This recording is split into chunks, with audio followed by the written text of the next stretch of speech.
আজ তোমাদের জন্য একটি গুরুত্বপূর্ণ ভাব সম্প্রসারণ নিয়ে চলে এসেছি। দেখো, মেঘ দেখে কেউ করিস নে ভয়, আড়ালে তার সূর্য হাসে।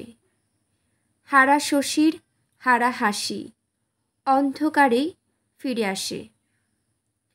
এটিরই ভাব সম্প্রসারণ করতে হবে। তোমরা কিছুটা হলেও বুঝতে পেরেছ, তাই না? দেখো কি বলা হয়েছে, মেঘ দেখে কেউ করিস নে ভয়, আড়ালে তার সূর্য হাসে। অর্থাৎ আমরা সামান্য বিপদ দেখেই ভয় পেয়ে যাই, পিছু হাঁটি। কিন্তু বাস্তব জীবনে ভয় পাওয়া একেবারেই উচিত নয়। কারণ জীবনে যেমন দুঃখ আছে, কষ্ট আছে, তেমন সুখ আনন্দ সব কিছুই আছে। দুঃখের পরেও আনন্দ সুখ আসে, বিপদ কেটে যায়। তাই বলা হয়েছে, এই বিপদরূপ মেঘ থেকে কারোরই ভয় পাওয়া উচিত নয়। কারণ আড়ালে আছে আলো, সূর্য, অর্থাৎ আনন্দ সুখ। আশা করছি অনেকটাই তোমাদের মধ্যে ধারণা স্বচ্ছ হয়ে গিয়েছে, তাই তো? তারপর দেখো, হারা শশীর হারা হাসি, অন্ধকারে ফিরে আসে। এই লাইনটিরই তোমাদের বিস্তারিতভাবে অর্থাৎ 150 থেকে 200 শব্দে ভাব সম্প্রসারণ করতে হবে। তোমরা ভালো করে যদি পড়ে নাও, যেটির উপরে ভাব সম্প্রসারণ করতে দেওয়া হয়, আমি তো সেটা বললাম, ভালো করে পড়ে নিলে তোমাদের মধ্যে একটা স্বচ্ছ ধারণা চলে আসবে।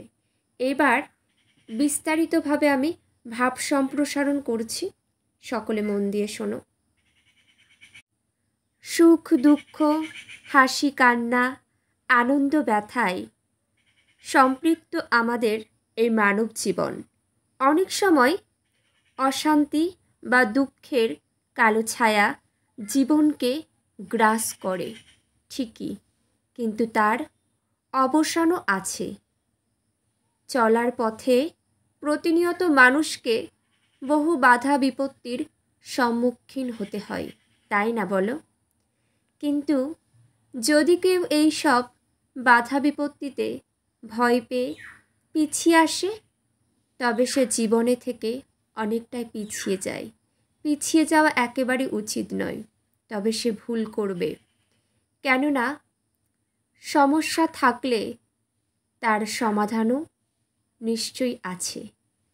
তাই দুঃখ বেদনায় কিংবা বাধা বিপত্তি ও সমস্যায় ভয় না পেয়ে, বিচলিত না হয়ে সেটি কাটিয়ে আসার জন্য চেষ্টা করতে হবে, অর্থাৎ সচেষ্ট হতে হবে, হওয়া উচিত, তাই না? হতাশা মানুষকে নিষ্ক্রিয় করে দেয়, পঙ্গু করে দেয়। আশা আনে উদ্যম, জীবনে আশা। আমরা যদি ভালো দিনের, ভালো সময়ের আশা রাখি, সেই আশাই আনে আমাদের জীবনে বেঁচে থাকার এক উদ্যম, ভরসা। মানুষকে হতে হবে আশাবাদী। পদে পদে প্রতিকূলতা থাকলেও মনে রাখতে হবে, সেই প্রতিকূলতার অন্তরালেই রয়েছে বাঞ্ছিত বস্তু।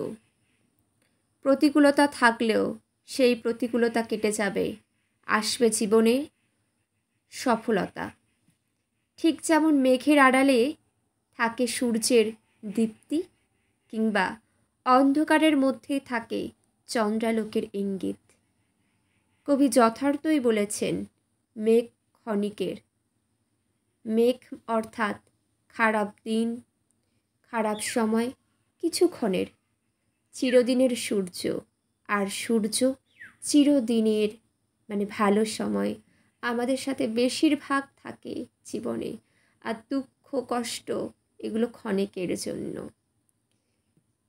কি আশা করছি তোমরা অনেকটাই বুঝেছ, কনসেপ্ট ক্লিয়ার হয়ে গিয়েছে।